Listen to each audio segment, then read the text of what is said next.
Hello दोस्तों, आज हम देखने वाला है बहुत ही ज़बरदस्त कहानी जो कि कोरिया के हाई स्कूल स्टूडेंट की है। उसकी वजह से एक टीचर ने सुसाइड भी किया था। उस लड़का को सजाए भी नहीं होता क्योंकि उसका फैमिली बहुत ही अमीर था और पावरफुल। पूरे स्कूल और टीचर किसी के साथ भी हिम्मत नहीं थी कि उसको रोकने के लिए। दोस्तों, अचानक यहाँ पर एक हीरो की एंट्री होता है जो कैट फिक्स मार्क्स वाला होता है। वो कमज़ोर और बुली स्टूडेंट को हेल्प करता है जो कि उस बदमाश को अच्छे से सबक सिखाता है। जो बदमाश को सबक सिखा रहा है, आखिर में कौन है वो फेस मार्क्स वाला हीरो? चलो देर किए बिना हम देखते हैं। ये कहानी शुरू होती है कोरिया के एक हाई स्कूल से, जिसे पिछले 2 सालों से बेस्ट स्कूल का अवार्ड मिल रहा है। लेकिन इस स्कूल की हकीकत कुछ और ही है। हमेशा की तरह आज भी एक कार तेजी से स्कूल के अंदर आती है, जिसमें से एक लड़का सू गैंग निकलता है। वो इस स्कूल में एक गैंगस्टर की तरह है, जो कि अपनी टीम के साथ मिलकर जिसे चाहे उसे मारता है और कोई भी दूसरा स्टूडेंट्स और उनसे पंगा लेने के बारे में सोच भी नहीं सकता। आज भी सुगैंग अपने दोस्तों के साथ मिलकर एक लड़के जिनियोंग को बहुत बुरा मारता है। जिनियोंग हमेशा इन लोगों का मेन टारगेट होता है, जिसे बुली कर करके इन्होंने उसकी जिंदगी जहन्नम बना दी होती है। यहीं पर एक और लड़का ब्यंग जिन भी होता है, जो कि सुगैंग को मारकर उसे सबक सिखाना चाहता है, लेकिन कमजोर होने की वजह से वो कुछ भी नहीं कर पाता। सुगैंग अपने दोस्तों के साथ ब्रॉडकास्टिंग रूम में जिनियोंग को पिटवाता है और उसकी आवाज पूरे स्कूल को सुनाकर कहता है कि जो भी मेरे खिलाफ जाएगा उसका यही हाल होगा। सभी बच्चे ये सुनकर और डरने लगते हैं। टीचर्स भी सब सुन रहे थे, लेकिन कोई कुछ भी नहीं करता। अब इसके बाद हम एक लड़की सीमेन को देखते हैं। वो इस स्कूल में 3 महीने के लिए टेम्परेरी टीचर के तौर पर रखी गई है, और अगर वो अच्छा परफॉर्म करती है तो वो परमानेंट टीचर बन जाएंगी। इसी वजह से सीमेन अपनी तरफ से पूरी कोशिश कर रही होती है, और वो अपने बिहेवियर को भी काफी ज्यादा स्वीट रखती है। यहाँ पर सीमेन जब एक टीचर जे क्योंग से कुछ बात कर रही थी, तो स्कूल का डीन वहां से गुजरते हुए सीमेन के बॉडी को देखकर एक कमेंट पास करता है, जिसे जे क्योंग और सीमेन दोनों सुन लेती है। लेकिन सीमेन डीन से कुछ भी नहीं कहती, मगर बाथरूम में आकर सीमेन अपना गुस्सा दिखाने लगती है। उन्हें काफी ज्यादा गुस्सा आ रहा था। वो अपने दोस्त को मैसेज करके ये सब बताने लगती है, लेकिन उनका दोस्त भी अपनी ड्यूटी पर बिजी था, मैसेज नहीं देख पाता। सीमेन खुद को शांत कराते हुए कहती है कि तुम्हें 3 महीनों तक अच्छे से बिहेव करना होगा, ताकि तुम यहाँ पर परमानेंट टीचर बन सको। अब तब भी बाथरूम में वही टीचर जेक्यूंग आती है। उनके साथ एक दूसरी टीचर भी थी, जो कि जेक्यूंग से कहती है कि अपने मिस सीमेन को वो बात बताई या नहीं, कि मिस सीमेन इस बात को बताने में हिचकिचा रही थी। यहीं पर सीमेन इनके बातें सुनकर तुरंत उस टीचर के बारे में ऑनलाइन सर्च करती है, और न्यूज आर्टिकल से सीमेन को पता चलता है कि उस पहले वाली टीचर ने किसी चीज से परेशान होकर सच कर लिया था। सीमेन ये जानकर हैरान रह जाती है। अब तभी जेक्यूंग सीमेन को कॉल करती है और बाथरूम में सीमेन का फोन बजता है। सीमेन तुरंत ही एयरफोन लगाकर बाहर आती है और ऐसा बिहेव करने लगती है जैसे वो गाने सुन रही थी और उन्हें कुछ भी नहीं पता।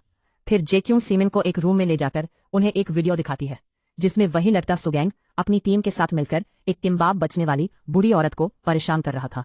सीमेन ये देखकर हैरान रह जाती है और कहती है कि क्या ये वही लड़का सुगैंग है जिसके बारे में सब लोग बात करते हैं। जिया क्यों कहती है और कहती है कि इस वीडियो में दिखने वाली इस बूढ़ी औरत ने केस भी किया था, लेकिन उसका कोई फायदा नहीं हुआ। और तो और सुगैंग ने अपने पिछले स्कूल में एक लड़के को बहुत बुरा मारा था, जिस वजह से सुगैंग को उस स्कूल से निकाल दिया गया, हालांकि वो माइनर भी नहीं है। जेक्योंग सीमेन को बताती है कि तुम सुगैंग की क्लास में नहीं पढ़ाती ना, इसलिए तुम्हें उसका सामना नहीं करना पड़ता, और अच्छा यही होगा कि तुम उससे पंगा मत लो। जेक्योंग कहती है कि अगर तुम परमानेंट टीचर बनना चाहती हो तो इस स्कूल में चाहे कुछ भी हो उसे अनदेखा करना, कि तुम्हें कुछ भी नहीं पता, और कभी भी स्कूल में जब बच्चे फाइट कर रहे हो तो उनके बीच में मत पड़ना। ये सब तुम्हारे लिए ही अच्छा होगा। सीमेन मान जाती है, लेकिन अपने बॉक्सिंग जिम में आकर वो सारा गुस्सा निकालने लगती है। उन्हें यह बात बिल्कुल भी पसंद नहीं आई थी। अब तब भी उनका पुलिस ऑफिसर दोस्त जूंग भी यहाँ पर आ जाता है। सीमेन उनके साथ प्रैक्टिस करते हुए उन पर ही सारा गुस्सा निकालती है, और फिर ये दोनों बातें करने लगते हैं। जूंग सीमेन से कहता है कि तुम्हें बॉक्सिंग ही करनी चाहिए, तुम्हें टाइकेंड आता है और तुम्हें दूसरे स्पोर्ट्स भी आते हैं, इसीलिए तुम्हारे लिए बॉक्सिंग टूर्नामेंट में गोल्ड मेडल जीतना बाएं हाथ का खेल है। लेकिन सीमेन मना कर देती है और कहती है कि मुझे एथलीट नहीं बनना, मुझे बस अपनी टीचर वाली जॉब पर फोकस करना है। जूंगी सीमेन के डेट की बात करते हुए कहता है कि आजकल अंकल यहाँ पर क्यों नहीं आते। तभी सीमेन भड़क जाती है और अपने डेट की गलतियों को गिनवाने लगती है। असल में सीमेन और उसके डेट में ज्यादा नहीं बनती, और किसी वजह से अब सीमेन अपने डेट को पसंद भी नहीं करती। वो बड़ी मुश्किल से अपने सपनों को त्याग कर इस जिम को चला रही होती है। जूंग कहता है कि चाहे कुछ भी कह लो, लेकिन तुम भी बिल्कुल अपने डेट जैसी हो, तुमसे भी गलत होते हुए नहीं देखा जाता। लेकिन सीमेन मना कर देती है और कहती है कि मैं अब बस अपने बारे में सोचती हूँ। फिर जाते हुए सीमेन को यहाँ पर कई सारे मास्क दिखते हैं। सीमेन एक केट वाले मास्क को पहनकर देखती है, जो कि उसे काफी पसंद आता है। अब घर जाते हुए सीमेन उन्हीं बूढ़ी लेडी को देखती है जिन्हें वीडियो में सुगैंग परेशान कर रहा था। वो एक शॉप के बाहर बैठकर अपने किम्बाब बेच रही थी, लेकिन उस शॉप की ओनर उन्हें वहां से भगा देती है। सीमेन को इस सब देखकर उन बूढ़ी लेडी के लिए काफी बुरा लगता है। उनके पास जाकर उनसे प्यार से बात करते हुए किम्बाब खरीदती है। अपनी टीचर वाली जॉब पर फोकस करने के बारे में सोचती है। हालांकि उसे वो बात याद आ रही थी जब वो बॉक्सिंग मैच में हारी थी। अब अगले दिन सीमेन फिर से स्कूल जाती है। वो हमेशा की तरह अच्छे से बिहेव करते हुए सभी से बात करती है और बच्चों को पढ़ाती है, और बच्चों को स्मोकिंग करते हुए देखते भी सीमेन उन्हें अनदेखा कर देती है। लेकिन फिर जब वो कहीं जा रही थी तो उसे अपनी क्लास का लड़का जिनयोंग दिखता है, जिसे वही लड़का सुगेंग परेशान कर रहा था। सीमेन को जेकियांग की बात याद आती है कि बच्चों की लड़ाइयों में कभी भी मत पड़ना, इसलिए सीमेन छुप जाती है। यहीं पर सुगेंग जिनयोंग का मुंह ढक देता है और उसे एक लात मारकर नीचे गिराता है। इन लोगों ने सीसीटीवी को भी ढक दिया था, जिस वजह से ये सब रिकॉर्ड नहीं हो पाता। लेकिन सीमेन को इस सब देखकर काफी गुस्सा आ जाता है। वो जिनयोंग को बचाने जैसे ही आगे बढ़ती है तो उन्हें वही लड़का ब्योंग जिन मिलता है, जो कि छुपकर सब देख रहा था। वो सीमेन को बीच में पढ़ने से मना कर देता है और कहता है कि अगर आप बीच में पढ़ी तो आपके लिए मुश्किल खड़ी हो जाएगी। ब्योंग जिन बताता है कि बहुत कम लोगों को ये बात पता है कि सुगेंग की फैमिली के कनेक्शन हमारे स्कूल के ट्रस्टी, लॉयर्स, पुलिस ऑफिसर्स और हर जगह है। इसलिए अगर आप यहीं पर सुगेंग इस बार जिनयोंग के चेहरे पर केक मारने वाला था, और ये देखकर सीमेन को काफी गुस्सा आता है। इसलिए जैसे ही सुगेंग जिनयोंग के केक मारने वाला होता है तो सीमेन फोन पर बात करते हुए बीच में आ जाती है और उल्टा सुगेंग को ही मारकर गिरा देती है। फिर सीमेन ऐसी एक्टिंग करने लगती है कि ये सब कुछ अनजाने में हुआ हो कि तुम बच्चे यहाँ पर हॉलवे में क्या कर रहे हो। फिर वो जिनयोंग को देखकर कहती है कि मुझे तो लगा था तुम सीधे लड़के हो, लेकिन तुम ये सब क्या कर रहे हैं। फिर वो सुगेंग से कहती है कि तुम्हें चोट तो नहीं लगी ना। ये बोलकर वो चली जाती है। सुगेंग कहता है कि ये लड़की कौन है। उसके दोस्त उसे बताते हैं कि ये स्कूल की नई टेम्पररी टीचर है, जिसे उसी टीचर की जगह पर रखा गया है जिसने तुम्हारी वजह से सुसाइड कर लिया था। लेकिन ये बात सुनकर सुगेंग अपने ही दोस्तों को मानने लगता है और कहता है कि उस टीचर ने मेरी वजह से सुसाइड नहीं किया था। इसके बाद रात में हम फिर से ब्योंग जिन को देखते हैं, जो कि एक रेस्टोरेंट में काम करता है। वो यहाँ पर काम करने वाले एक आदमी से फाइटिंग भी सीख रहा होता है, ताकि एक दिन वो सुगेंग को मारकर उसे सबक सिखा सके। असल में ये आदमी सीमेन के डैड होते हैं, जो कि पहले लोगों को बॉक्सिंग की ट्रेनिंग दिया करते थे, लेकिन अब वो सब छोड़कर एक रेस्टोरेंट चलाते हैं। और ब्योंग जिन को ये बात भी नहीं पता कि जिस आदमी से वो ट्रेनिंग ले रहा है वो सीमेन के डैड है। अब इसके बाद अग जिनयोंग काफी दुखी था। सीमेन उसे एक रूम में ले जाकर उससे बात करती है और कहती है कि मैं तुम्हारे लिए स्टूडेंट डिपार्टमेंट में बात करूं क्या। जिनयोंग बताता है कि मैंने उन्हें ये सब बता दिया था, लेकिन उन्होंने मुझसे कहा कि तुम किसी दूसरे स्कूल में ट्रांसफर हो जाओ। सीमेन ये बात जानकर हैरान होती है। जिनयोंग कहता है कि सुगेंग को सजा दिलाना किसी भी टीचर के बस की बात नहीं है। सीमेन भी मनी मन में सोचती है कि मैं भी तो टेम्पररी टीचर हूँ। अगर मैंने कोई गड़बड़ की तो मुझे यहाँ पर परमानेंट टीचर की जॉब नहीं मिल पाएगी। लेकिन अब तभी जिनयोंग सीमेन से कहता है कि प्लीज मेरी मदद कीजिए, मैं जीना चाहता हूँ। जिनयोंग कहता है कि मैंने इस सब की रिपोर्ट पुलिस में भी की थी, लेकिन उन लोगों ने भी कुछ भी नहीं किया। उनका कहना था कि जब तक कोई एविडेंस नहीं होगा पुलिस कुछ भी नहीं कर सकती। जिनयोंग कहता है कि फिर पुलिस को बुलाने की वजह से उन लोगों ने दोबारा मुझे मारा भी था, और उनकी एक साथी मिंक्यू ने इस सब की वीडियो भी बनाई थी। अब तभी सीमेन उससे पूछती है कि वैसे तुम किसी दूसरे स्कूल में ट्रांसफर क्यों नहीं हो रहे हो। जिन्यों को ये सुनकर बुरा लगता है। सीमेन को तुरंत ही एहसास हो जाता है कि उन्होंने जो कहा वो गलत था। वो माफी मांगती है। जिन्यों कहता है कि मैंने कुछ भी गलत नहीं किया है और ना ही किसी का कुछ बिगाड़ा है, इसलिए मैं स्कूल नहीं छोड़ूंगा और ना ही स्कूल बदलूंगा। जिन्यों रो रहा होता है और यहीं पर दो लड़के इन दोनों के साथ में एक फोटो ले लेते हैं। अपने घर लौटती है, उसके पास उसी लड़के सुगेंग की माँ के भेजे हुए केक भी होते हैं। उन्होंने पूरे स्कूल में हर टीचर को केक भेजे होते हैं और सारे टीचर मजे लेकर उस केक को खा रहे थे। सीमेन भी केक खाने लगती है और सोचती है कि मैं जिन्यों की कोई मदद नहीं कर सकती, आखिर मेरी जॉब भी तो खतरे में पड़ सकती है। लेकिन तभी उसे वही पल याद आता है जब वो बॉक्सिंग टूर्नामेंट में किसी वजह से हार गई थी, और तभी उसके डैड ने उसे बहुत डांटा था और कहा था कि आज के बाद तुम मेरी बेटी नहीं हो। सीमेन उसी पल को याद करके अगले दिन सुगेंग और उसके दोस्तों के पास आती है। सीमेन सुगेंग से कहती है कि मुझे तुमसे कुछ बात करनी है। सीमेन उससे कहती है कि तुम्हें दूसरे बच्चों को परेशान नहीं करना चाहिए। तभी सुगेंग सीमेन के एक पंच मारने वाला होता है, लेकिन वो रुक जाता है और सीमेन के कान में।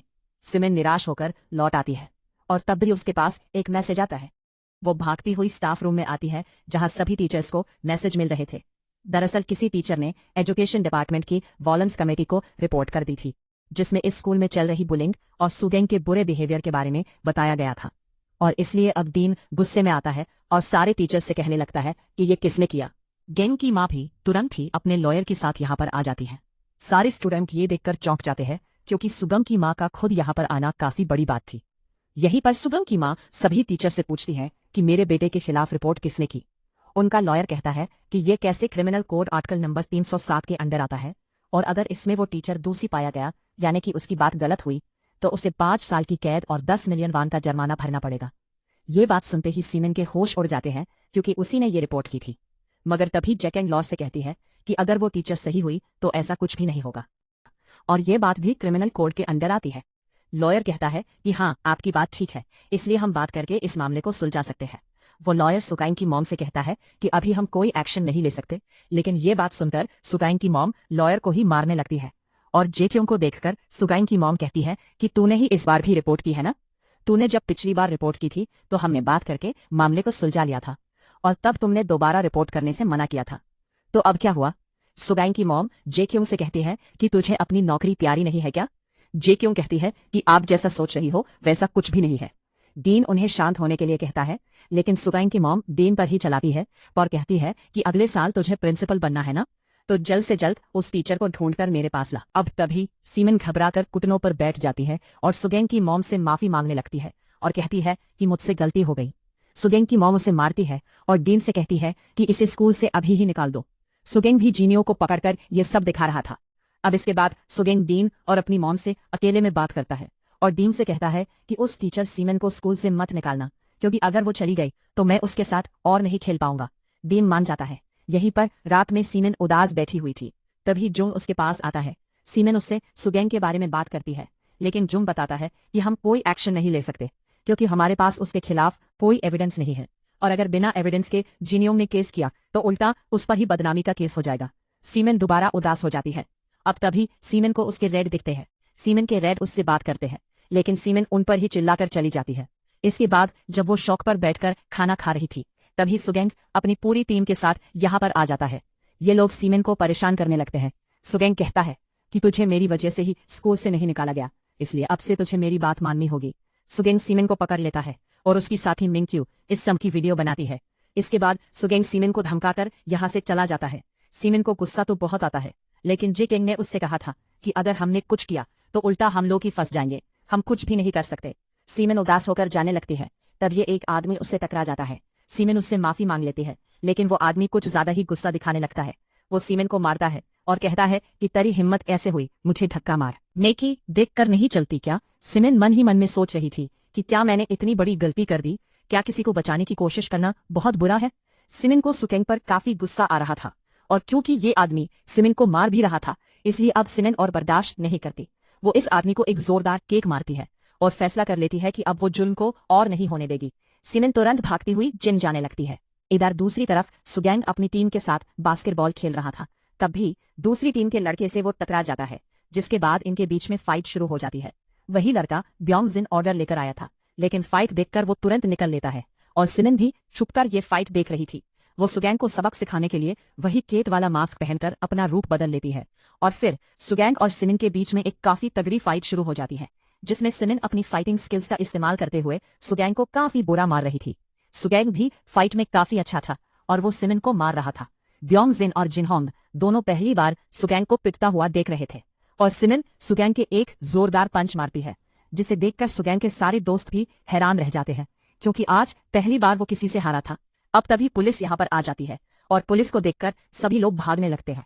सीमेन का पुलिस ऑफिसर दोस्त जुंग सीमेन को मास्क पहने हुए भागता हुआ देखता है और उसे पहचान जाता है। यहीं पर सीमेन काफी खुश होने लगती है, क्योंकि सुगैंग को सबक सिखाकर उन्हें सुकून मिला था।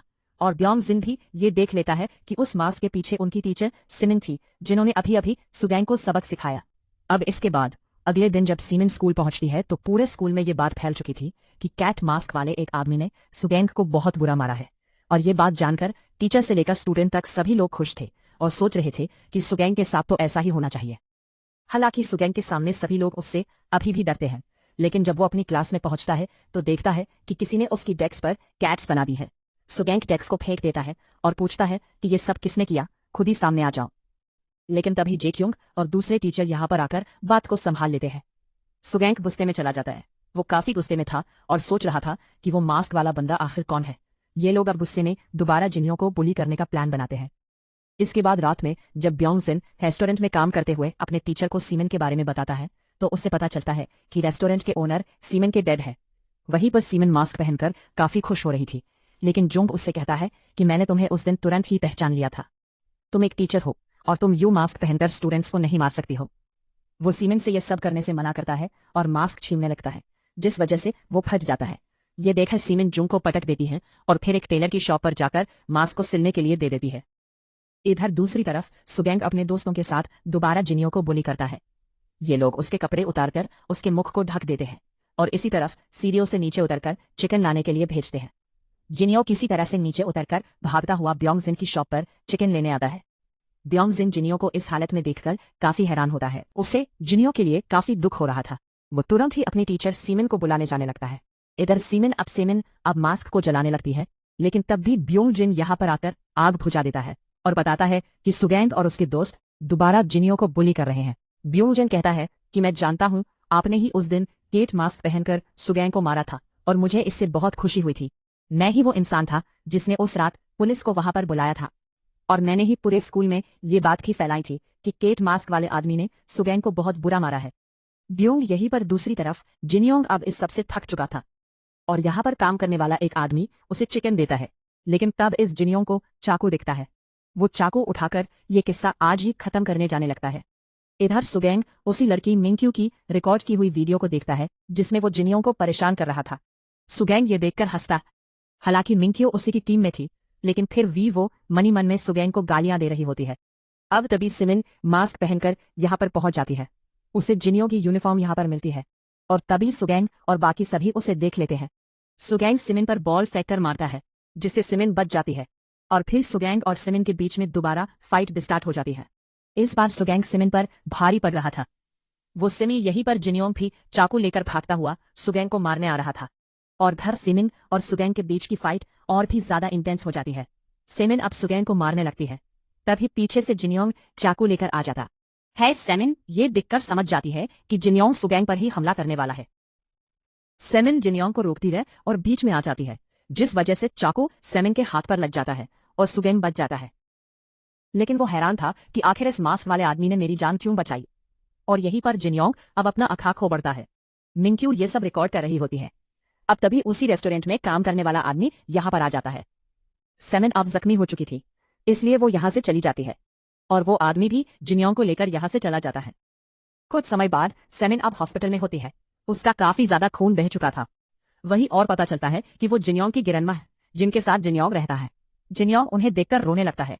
वहीं दूसरी तरफ सिमिन को होश आता है तो यहाँ पर उसके डैड और उसका पुलिस ऑफिसर दोस्त जॉन्ग भी होते हैं। सिमिन कोई भी केस करने से मना कर देती है क्योंकि इससे जिनियोंग उल्टा फंस जाएगा। सिमिन के डैड को सुगैंग पर काफी गुस्सा आ रहा था और तभी उन्हें वही कैट वाला मास्क दिखता है। इधर सुगैंग सोच रहा था कि आखिर उस मास्क वाले आदमी ने मेरी जान क्यों बचाई। यहाँ पर सिमिन का बदला लेने आ जाते हैं, लेकिन वो उल्टा पिटकर ही वापस लौटते हैं। सिमिन भी तुरंत ही यहाँ से जाने लगती है। तभी उसे अपने डैड दिखते हैं, जिनका सुगैंग से पिटने के बाद बुरा हाल हो चुका था। इसके बाद सिमिन के डैड सिमिन को घर ले जाने लगते हैं। वो सिमिन से कहते हैं कि तुम्हें वो दिन याद है जब नेशनल ओलंपिक्स के फाइनल सिलेक्शन राउंड चल रहा था। तभी हमें दिखाया जाता है कि सिमिन उस दिन मैच में जानबूझकर हार गई थी क्योंकि सिमिन के डैड की जिम बंद होने वाली थी और फिर उसकी नीलामी कर दी जाती, लेकिन हारने के बदले में उसकी फैम एली और उसके डेट की जिम दोनों बच रहे थे, इसलिए सिमिन ने कॉम्प्रोमाइज कर लिया, जिस वजह से उसके डेट उस पर काफी गुस्सा भी हुए थे और उन्होंने सिमिन से कह दिया था कि अब से तुम मेरे लिए मर चुकी हो। लेकिन अब ड्राइव करते हुए वो सिमिन से कहते हैं कि मुझे माफ कर देना, मैं गलत था, मेरी वजह से ही तुम्हें अपने सपने छोड़ने पड़े और कॉम्प्रोमाइज करना पड़ा। ये बोलकर वो रोने लगते हैं। सिमिन भी रोने लगती है और फिर वो अपने डेट से ये सब बातें करने से मना करती है। अब इसके बाद अगले दिन स्कूल में सुगैंग और उसके दोस्त पूरे स्कूल में सभी बच्चों के हाथ देखने लगते हैं, क्योंकि जो इंसान वो मास्क वाला हीरो होगा उसके हाथ पर चाकू का निशान होगा। और ये लोग अब दोबारा सबको परेशान करते हुए उनके हाथ चेक करते हैं और सुगैंग सबको धमकाता है और कहता है कि अगर वो मास्क वाला इंसान खुद सामने नहीं आया तो मैं सबको एक एक करके मारूंगा। इधर दूसरी तरफ जेक्योंग सिमिन को बुलाकर उसे बताती है कि तुम अब जल्दी ही परमानेंट टीचर बनने वाली हो, जो जानकर सिमिन काफी खुश होती है। सभी स्टूडेंट्स के हाथ चेक कर लिए। लेकिन किसी के भी हाथ पर वो निशान नहीं है। और ये बात जानकर सुगेंग को और भी गुस्सा आता है। लेकिन तब भी उसे सिमिन दिखती है, जो कि कहीं पर जा रही थी। और जैसे ही कुछ बच्चे उनसे टकराने वाले होते हैं तो सिमिन बड़ी आसानी से उनसे बच जाती है, बिल्कुल उसी तरह जैसे वो सुगेंग के पंच से बची थी।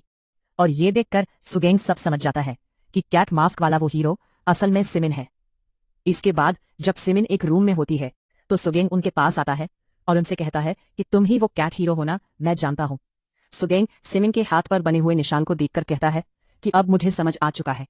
मुझे लगा था कि तुमने मुझे चाकू लगने से बचाया, लेकिन असल में तो तुमने जिनियो को बचाया था, क्योंकि अगर वो मेरे चाकू मार देता तो वो अरेस्ट कर लिया जाता। सिमिन भागने की कोशिश करती है, लेकिन सुगेंग उन्हें पकड़ लेता है और उनके चेहरे को ढककर उन्हें मारने वाला होता ही है कि तब इस स्कूल में होने वाला एनुअल फेस्टिवल का पोस्टर दिखता है, जो देखकर सुगेंग सिमिन से कहता है कि चल एक आखिरी मैच करते हैं, वो भी स्कूल फेस्टिवल वाले दिन और स्कूल की जिम में, और इसमें हम दोनों में से कोई एक ही बचेगा। सुगेंग सिमिन से कहता है कि अगर तू मैच में नहीं आई तो मैं उस वीडियो को पूरे स्कूल में दिखाऊंगा जिसमें जिनियोंग चाकू लेकर। सिमिन उससे कहती है कि आखिर तुम कैसे इंसान हो, क्या तुम्हें जरा भी पछतावा नहीं है। इस पर सुगेंग सिमिन से कहता है कि तू और जिनियोंग और तुम्हारे जैसे लोग मेरे लिए गंदी नाली के किले जैसे हो। बाहर से जेकेग ये सब देख रही थी। अब कुछ समय बाद सिमिन बाहर आ जाती है। वो अपनी क्लास में जाती है तो उन्हें जिनियोंग यहाँ पर नहीं दिखता। इसके बाद उन्हें पता चलता है कि जिनियोंग अब दूसरे स्कूल में ट्रांसफर हो रहा है। गर्ल का एड्रेस निकालकर उसकी घर जाती है, जहां उन्हें वही किम्बब वाली बुली लेडी मिलती है। और सीमेन को पता चलता है कि ये बुली लेडी जिनियोंग की गिरन्मा है। जिनियोंग की गिरन्मा सीमेन से मदद मांगती है। वो कहती है कि जिनियोंग मुझे बचाने के लिए ही उन बुली से हमेशा बुली होता रहता है। दरअसल उस दिन जब सुगेंग और उसके दोस्त जिनियोंग की गिरन्मा को परेशान कर रहे थे तो तब भी जिनियोंग बीच में आ गया था। वो ताकतवर नहीं था, इसलिए वो ज्यादा कुछ नहीं कर पाया। और सुगेंग ने कहा था कि हम तेरी गिरन्मा को जब तू रोज हमसे मार खाएगा। जिनियोंग अपनी दादी के लिए सुगेंग का टारगेट बनने के लिए तैयार हो गया था, जिसके बाद से ही वो रोज सुगेंग से बुली होता है। जिनियोंग की गिरन्मा सीमेन को कुछ किम्बब देती है और कहती है कि प्लीज मेरे जिनियोंग को बचा लीजिए। अब इसके बाद सीमेन जिनियोंग को देखती है, जो कि बिल्डिंग के किनारे पर खड़ा हुआ था। सीमेन जिनियोंग से माफी मांगती है और कहती है कि तुम ही तो मुझसे मदद मांगने आई थे ना, तो अब मैं तुम्हारी मदद करने के लिए बिल्कुल तैयार हूं। सीमेन उसे पकड़ लेती है ताकि वो नीचे ना कूद जाए। इसके बाद वो जिनियोंग से कहती है कि अब हम दोनों मिलकर उन बुलीज को हराएंगे, बस कल तुम फेस्टिवल में जरूर आना। अब इसके बाद फेस्टिवल वाला दिन आ जाता है। सीमेन को सपोर्ट करने उसके डैड और उनका दोस्त भी यहाँ पर आए होते हैं। और ब्योंग जिन सीमेन को बताता है कि मैंने ही ये केट मास्क बनाए हैं ताकि मैं आपको सपोर्ट कर सकूं। ब्योंग जिन कहता है कि मैं ये सब इसलिए कर रहा हूं क्योंकि मैं खुद भी सुगेंग को सबक सिखाना चाहता हूं। वो कहता है कि जिनियोंग से पहले मैं ही उन लोगों का मेन टारगेट हुआ करता था, इसी वजह से मैं समझ सकता हूं कि जिनियोंग को कैसा लगता होगा। अब इसके बाद ला स्टार्ट हो जाता है। सुगेंग फाइटिंग के लिए तैयार होने लगता है।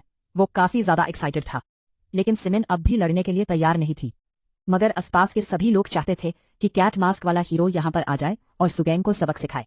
तभी सिमिन को एक लड़की दिखती है जिसने कैट मास्क पहन रखा था। सिमिन को उसमें अपना रूप दिखता है और समझ आ जाता है कि उसे सब कुछ ठीक करने के लिए फाइट करनी ही पड़ेगी। अब इसके बाद सिमिन भी फाइट के लिए जाने लगती है। वो तैयार होती है और मास्क लगा लेती है। सुगेंग भी फाइट के लिए रेडी था और रिंग में पहुंच चुका था। और सिमिन भी बॉक्सिंग रिंग की तरफ बढ़ रही थी, जहां रास्ते में उसे ब्योंग जिन और जिनियोंग भी मिलते हैं। इसके बाद सिमिन बॉक्सिंग रिंग में आ जाती है। सभी लोग उनकी फोटोज लेने लगता और कैट को चीर करने लगते हैं। इसके बाद दोनों के बीच में फाइट स्टार्ट हो जाती है। बॉक्सिंग रिंग में सुगेंग काफी ताकतवर था। वो सिमिन को बहुत बुरी तरह से मार रहा होता है। सिमिन की डेड जे के अंग और सभी लोग जो जानते थे कि वो सिमिन है, वो सिमिन के लिए परेशान हो जाते हैं। तभी फाइट के दौरान सिमिन के बाल खुल जाते हैं और सबको पता चलता है कि ये तो असल में एक लड़की है। सुगेंग सिमिन को बहुत बुरा मार रहा था, लेकिन सभी लोग अब भी सिमिन को ही चीर कर रहे होते हैं। सिमिन सुगेंग से फाइट बैक करती है और उसे मारने लगती है। सिमिन उसे बहुत बुरा मारती है और उसके चेहरे पर एक जोरदार किक मारकर उसे कमजोर कर देती है। सिमिन उसे मारने के बाद सबके सामने अपना मास्क हटा देती है और सभी लोग ये देखकर हैरान रह जाते हैं कि यह तो टीचर सिमिन है। मगर ये देखकर भी किसी का भी हौसला नहीं टूटता। सभी सिमिन का नाम लेकर उससे यार करने लगते हैं और सुगेंग को मारने के लिए कहते हैं। फिर semen full boxing fighting mode में आकर सुगेंग को मारने लगती है। स्कूल का डीन बीच में आकर इस फाइट को रोकने की कोशिश करता है, लेकिन वो खुद ही नीचे गिरकर बेहोश हो जाता है। अब इसके बाद सिमिन सुगेंग को मारकर रिंग से बाहर फेंकती है और सुगेंग को घुटनों पर लाकर कहती है कि जिनियोंग से माफी मांग। लेकिन सुगेंग अब भी माफी मांगने से इनकार कर देता है और जिनियोंग कहता है कि मुझे तेरी माफी की जरूरत नहीं है, तू पहले ही सबसे हार चुका है। ये बोलकर जिनयोंग यहां से चला जाता है। सीमिन भी जाने लगती है, लेकिन तभी सोगेंग दोबारा उन पर हमला करता है। लगभग सीमिन उसके एक फाइनल केक मारकर उसे बेहोश कर देती है। फिर सब खत्म होने के बाद जिनयोंग हिम्मत जुटाकर बिना डरे सुगेंग के खिलाफ एक ऑफिशियल रिपोर्ट दर्ज करवाता है। और तभी मिंक्यू, जो कि सुगेंग की टीम में थी, वो भी यहाँ पर आ जाती है। दरअसल वो जानबूझकर सुगेंग के साथ थी और उसने सुगेंग की सारी करतूतों की वीडियोस रिकॉर्ड कर ली थी ताकि उन्हें वो एविडेंस की तरह यूज कर सके। और मिंक्यू पुलिस को वो वीडियोस दे देती है, जिसके बाद एविडेंस होने की वजह से सुगेंग को अरेस्ट कर लिया जाता है। और सुगेंग भी अपने क्राइम्स को एक्सेप्ट कर लेता है और अब भी वो माफी मांगने से मना कर देता है। वहीं पर सिमिन अपने रेड के जिम में कई लोगों को ट्रेनिंग देने लगती है, वो भी डांसिंग की। खैर, इसके बाद सिमिन एक नए स्कूल में टीचर की जॉब की अप्लाई करने जाती है। यहाँ पर भी एक स्टूडेंट ने किसी वजह से अपनी जान ले ली थी और अब तभी सिमिन के सामने एक लड़की कार्ट से बाहर निकलती है। उसका एटीट्यूड भी बिल्कुल बुलीज वाला था। सिमिन अब अपना इंटरव्यू देती है और साथ ही उसके पास उसका कैट वाला मास्क भी था, यानी कि वो अब भी तैयार है बुलीज को सबक सिखाने के लिए। और इसी एंडिंग के साथ ये कहानी यहाँ पर खत्म हो जाती है। दोस्तों, आपको ये मूवी कैसी लगी कमेंट करके जरूर बताइएगा। और ये वीडियो पसंद आई हो तो वीडियो को लाइक करके हमारे चैनल को भी सब्सक्राइब कर लीजिएगा।